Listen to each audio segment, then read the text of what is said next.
थोड़ा बहुत तो गड़बड़ होगा ना, लेकिन कुछ तो इधर उधर गड़बड़ करने वाला होता है, कुछ गड़बड़ करेगा। देखते हैं जहरीली शराब पी करके मर जाता है, क्या हंगामा शुरू होता है। अरे भाई तब पियोगे तो मरोगे, शराब न पिए जी, तो तू जहरीला पी लिए अब मर गए, तो ये देखो कि नहीं पीना चाहिए था। जितनी आत्महत्या दुनिया में होती है उसका 18% आत्महत्या शराब पीने के कारण से, और आप ही लोगों के चलते लागू हुआ है।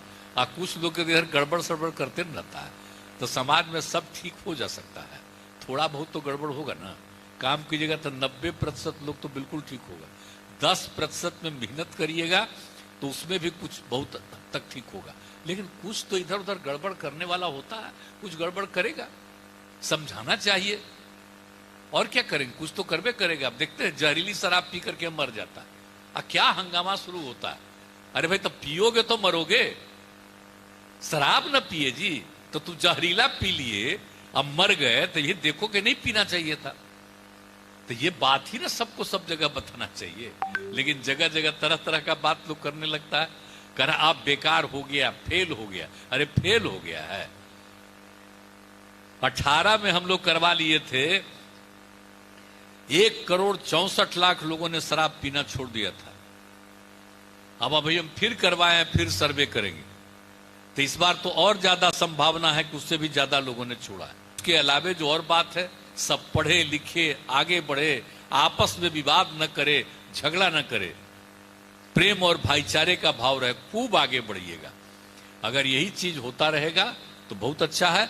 और ये जो सब लिखाया गया, बोलिए आजकल तो इतना काबिल लोग है, काबिल लोग दारू पीता है अपने को कहता है, और जब से हम शराबबंदी लागू किए हैं तो कुछ लोग अपने को बहुत काबिल समझता है, मेरे खिलाफ हो गया, बहुत खिलाफ हो गया, अंड बंड लिखते होता रहता है। तो आप बोलिए कि अपने राष्ट्रपिता महात्मा गांधी जी ने आजादी की लड़ाई के समय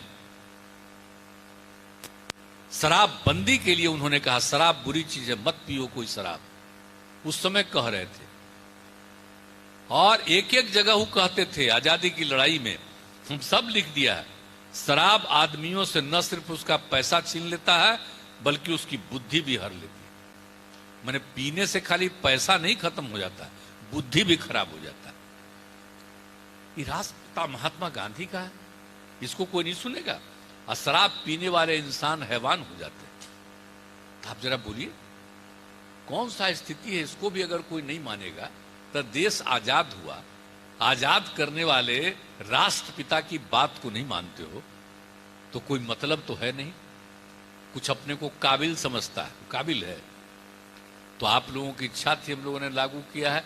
एक एक बात एक एक लड़के को कहिए, और कहिए ये दुनिया भर की जो संस्था है, विश्व स्वास्थ्य संगठन, वर्ल्ड हेल्थ ऑर्गेनाइजेशन, WHO, 16 में उसने पूरे दुनिया का अध्ययन किया और 18 में प्रकाशित किया और बताया कि शराब पीने वालों की मौत कितनी होती है। एक साल में पूरे दुनिया में 30 लाख लोग मरते हैं, उसमें से 5.3% लोग शराब पीने के कारण मरते हैं। और 20 साल से 39 साल के बीच के नौजवान शराब पीते हैं तो उसमें से 13.5% लोगों की मौत हो जाती है सिर्फ दारू पीने से। और शराब पीने से 2000 के करीब बीमारियां होती, और जो गंभीर बीमारियां जो लोगों को मरा देता है उसमें होता है। शराब पीने वाले आत्महत्या भी करते हैं। जितनी आत्महत्या दुनिया में होती है उसका 18% आत्महत्या शराब पीने के कारण, उसने बताया। अब आप सोच लीजिए, एक एक बात उन लोगों ने प्रकाशित किया, और कितने तरह की बीमारियां होती है। और कोई गाड़ी चलाता है, शराब पी करके गाड़ी चलाता है, तो गाड़ी में दुर्घटना कर लेता है, मर जाता है। तो देश भर में शराब पी करके गाड़ी चलाने वालों में 27% लोग दुर्घटना करते हैं। ये उनका उदाहरण था। अब सोच लीजिए, तो ये सब काम शराब पीने के कारण होता है। ये बता दिया आपको वर्ल्ड हेल्थ ऑर्गेनाइजेशन, विश्व स्वास्थ्य संगठन ने। एक एक चीज लिख करके हम दे दिए। तो नई पीढ़ी की और सब लोगों को दिखाइए पीने से कितना तरह का बीमारी होता है, कितनी गंदी चीज है। बापू ने कहा, राष्ट्रपिता ने कहा इन सब चीजों को, और उसके बाद बाल विवाह और दहेज प्रथा, इन सब चीजों के बारे में लिखा हो, सबको पढ़ाइए, दिखाइए।